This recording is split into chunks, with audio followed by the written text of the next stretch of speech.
Welcome to our channel. Trump మస్కుల మాయాజాలం పనిచేస్తుందా? బిట్ కాయిన్తో ప్రమాదమేనా? ప్రపంచవ్యాప్తంగా క్రిప్టో కరెన్సీపై క్రేజ్ పెరుగుతోంది. ముఖ్యంగా బిట్ కాయిన్లో చాలామంది ఇన్వెస్ట్ చేస్తున్నారు కూడా. ఇది డాలర్ కాదు, రూపీ కాదు, తీరం కాదు, పౌండ్ కూడా కాదు. అసలు ఇది ఏ దేశపు కరెన్సీ కాదు. ఏ దేశంలోనూ చట్టబద్ధత లేదు. అయినా సరే ఆకాశమే హద్దుగా దూసుకుపోతుంది. అసలు ఈ బిట్ కాయిన్ ఎలా పుట్టింది? బిట్ కాయిన్ సంపాదించాలంటే ఎలా? ఇందులో ఇప్పుడు పెట్టుబడులు పెట్టడం సేఫేనా? అసలు ఇంతకీ క్రిప్టో కరెన్సీ అంటే ఏమిటి? దీన్ని ఎలా సంపాదిస్తారు? ఒకప్పుడు వస్తు మార్పిడి జరిగేది. ఆ తర్వాత రాగి, వెండి, బంగారు నాణాలు వచ్చాయి. 1792లో తొలిసారిగా పేపర్ రూపంలో డాలర్స్ మార్కెట్లోకి తెచ్చింది. అక్కడి నుండి ప్రపంచంలోని మిగతా దేశాలు కూడా పేపర్ కరెన్సీని చలామణిలోకి తెచ్చాయి. ఇలా మారుతున్న కాలాన్ని బట్టి కరెన్సీ మారుతూనే వచ్చింది. ఇప్పుడంతా డిజిటల్ యుగం, అంతా టెక్నాలజీ మాయ. అలా పుట్టుకొచ్చిందే క్రిప్టో కరెన్సీ. క్రిప్టో అంటే రహస్యం. ఇది డిజిటల్ కరెన్సీ. ఇది క్రిప్టోగ్రఫీ నియమాల ఆధారంగా పనిచేస్తుంది. మనం రోజు వాడుతున్న ఫోన్పే, గూగుల్ పే లాగా ఇదో వ్యాలెట్ అంతే. క్రిప్టోగ్రఫీ ఫార్ములాతో బ్లాక్ చైన్ టెక్నాలజీ నుంచి దీన్ని తయారు చేస్తారు. అయితే ఇది డాలర్ లాగానో మన రూపీ లాగానో ఇది ఏ దేశానికి చెందింది కాదు. క్రిప్టో కరెన్సీలపై ఎవరి నియంత్రణ ఉండదు, ఫిజికల్గా కనిపించదు. వరల్డ్ వైడ్గా 6000 దేశాలకు క్రిప్టో కరెన్సీలు ఉన్నాయి. సతోషి నకమోటో అనే వ్యక్తి 2008లో బిట్ కాయిన్ కరెన్సీని క్రియేట్ చేశారు. అయితే అసలు అతను ఎవరు, ఎక్కడున్నాడో తెలియదు. అసలు అలాంటి ఒక మనిషి ఉన్నాడో లేదో కూడా ఎవరికీ తెలియదు. ఆగస్టు 18, 2008న బిట్ కాయిన్ .org అనే సైట్ నుండి సతోషి రూపొందించిన సెక్యూర్డ్ హ్యాష్ అల్గారిథం 256 ద్వారా బిట్ కాయిన్ వచ్చింది. ఈ అల్గారిథంతో కేవలం 2,10,00,000 బిట్ కాయిన్ మాత్రమే క్రియేట్ చేయొచ్చు. అలా రకరకాల బిట్ కాయిన్స్ పెరిగాయి. ప్రస్తుతం 1,80,00,000 బిట్ కాయిన్స్ చలామణిలో ఉన్నట్టు టాక్. ఇప్పుడు పెట్టుబడిదారుల ఆలోచన మారింది. ముఖ్యంగా తక్కువ పెట్టుబడితో ఎక్కువ లాభాన్నిచ్చే అవకాశాల వైపే అందరి చూపు పడింది. రిస్క్ అయినా పర్లేదు కానీ ఎక్కువ ఆదాయం అందుకోవాలనే ఆశే అందరిది. రాను రాను క్రిప్టో కరెన్సీపై ఇన్వెస్ట్ చేసేవారి సంఖ్య భారీగా పెరుగుతోంది. అన్ని దేశాల్లో క్రమంగా చలామణి ఎక్కువ కావడంతో డిమాండ్ పెరిగిపోతుంది. బిట్ కాయిన్ లావాదేవీల్లో మధ్యవర్తులు ఉండరు. వీటితో జరిగే వ్యవహారాలు అత్యంత పారదర్శకం. అయితే వీటిలో పెట్టుబడి ఎప్పటికీ సురక్షితం కాదనే అభిప్రాయాలు వినిపిస్తున్నాయి. ఇది ఒక జూదం లాంటిదే.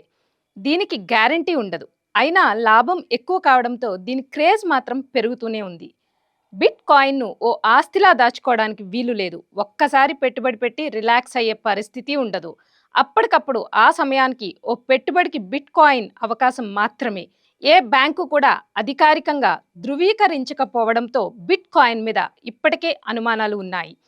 అటు వర్చువల్ మనీ కావడంతో హ్యాకింగ్ ప్రమాదానికి ఛాన్స్ ఉందనే భయాలు ఉన్నాయి. అమెరికా ప్రెసిడెంట్గా డొనాల్డ్ ట్రంప్ ఎన్నికయ్యాక బిట్ కాయిన్ ర్యాలీ ఊపందుకుంది. వీటిపై ట్రంప్ సానుకూలంగా ఉండడం, అమెరికాను క్రిప్టో రాజధానిగా మారుస్తానని ప్రకటించడం ఇందుకు కలిసి వచ్చాయి. ప్రస్తుతం రికార్డు స్థాయిలో బిట్ కాయిన్ వాల్యూ $1,00,000 చేరింది. గడిచిన 4 వారాల్లోనే ఏకంగా దీని వాల్యూ 45% పెరిగింది. ఈ ట్రెండ్ ఇలాగే కొనసాగితే త్వరలోనే 1,20,00,000 మార్కును కూడా చేరుతుందని నిపుణులు అంచనా వేస్తున్నారు. క్రిప్టో కరెన్సీకి ట్రంప్ అనుకూలంగా వ్యవహరించడమే బిట్ కాయిన్ దూకుడుకు కారణమని చెబుతున్నారు. క్రిప్టో కరెన్సీ విషయంలో నిబంధనలను సడలిస్తానని ట్రంప్ సంకేతాలు ఇచ్చిన గంటల వ్యవధిలోనే బిట్ కాయిన్ వాల్యూ రికార్డు స్థాయికి చేరింది.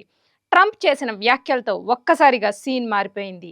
ఆయన మాటలతో ఇన్వెస్టర్లలో ఆశలు చిగురించి పెట్టుబడులు భారీగా వచ్చాయి.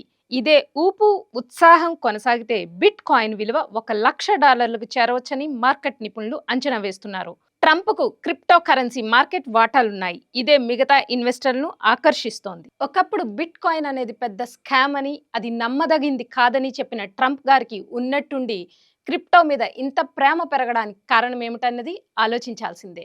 అంతేకాదు, ఈ మధ్యనే ట్రంప్ తన 2 కొడుకులు డొనాల్డ్ జూనియర్, ఎరిక్ ప్రమోట్ చేసిన వరల్డ్ లిబర్టీ ఫైనాన్షియల్ అనే క్రిప్టో ప్లాట్ఫామ్ను ప్రారంభించారు. ఈ ప్రాజెక్ట్ ఆర్థిక భద్రతకు, స్వేచ్ఛగా లావాదేవీలు నిర్వహించడానికి సహాయపడుతుందని ప్రచారం చేశారు. అయితే గతంలో ఒకప్పుడు బిట్ కాయిన్ను ట్రంప్ స్కామ్ అన్నారు. ఇది ఏమాత్రం నమ్మదగింది కాదు అని చెప్పారు. కానీ తర్వాత ఏమైందో కానీ క్రిప్టోపై మారు మనసు పొందారు. ఏకంగా అమెరికాను క్రిప్టో క్యాపిటల్గా చేయబోతున్నాం. ఈ పని మనం చేయకపోతే చైనా ఎలాగో ఆ పని చేస్తుంది. మనం వెనకబడిపోతాం అంటూ క్రిప్టో పాట మొదలుపెట్టారు. క్రిప్టో కరెన్సీ విషయంలో నిబంధనలు సడలిస్తాయని ట్రంప్ సంకేతాలు ఇచ్చిన గంటల వ్యవధిలోనే బిట్ కాయిన్ వాల్యూ రికార్డు స్థాయికి చేరింది. ప్రెసిడెంట్ ఎన్నికల సమయంలో బిట్ కాయిన్ ధర $69,374 ఉంది. అయితే క్రిప్టోతో వ్యవహారం అంత ఈజీ అయితే కాదు. ఈ మార్కెట్ 2 ఏళ్ల ముందు $17,000 పడిపోయింది. మార్కెట్లో క్రిప్టో మీద భయాలు, అనుమానాలు ఇన్వెస్టర్లను భయపెడతాయి. అందుకే కాస్త ఆచి తూచి అడుగులు వేశారు క్రిప్టో నిపుణులు కూడా. అయితే ఇప్పుడు మళ్ళీ దూకుడు పెరిగే అవకాశం కనిపిస్తోంది. ట్రంప్ గెలవడం, ఎలాన్ మస్క్ తన ప్రభుత్వంలో కీలక బాధ్యతలు అప్పగిస్తూ నిర్ణయం తీసుకోవడంతో బిట్ కాయిన్ ఆకాశంలోకి దూసుకుపోయింది. దీంతో పాటు గతంలో SEC బాధ్యతలు నిర్వహించిన పాల్ అట్కిన్కు ట్రంప్ మరొకసారి అవే బాధ్యతలు అప్పగించడం సానుకూల ప్రభావం చూపింది. కొత్త ప్రభుత్వంలో క్రిప్టో అనుకూల పాలసీలు వస్తాయన్న అంచనాలు బలపడ్డాయి. ప్రస్తుతం రికార్డు స్థాయిలో బిట్ కాయిన్ వాల్యూ $1,00,000 చేరింది. గడిచిన 4 వారాల్లోనే ఏకంగా దీని వాల్యూ 45% పెరిగింది. ఈ ట్రెండ్ ఇలా కొనసాగితే త్వరలో 1,20,00,000 మార్కును కూడా చేరుతుందని నిపుణులు అంచనా వేస్తున్నారు. మరోవైపు క్రిప్టో ట్రెండింగ్ సంస్థ బక్త్ను కొనుగోలు చేయడానికి ట్రంప్ సోషల్ మీడియా సంస్థ చర్చలు కూడా జరుపుతోంది. దీంతో రాబోయే రోజుల్లో క్రిప్టో మార్కెట్ స్వరూపం మారుతుందని విశ్లేషకులు అంచనా వేస్తున్నారు.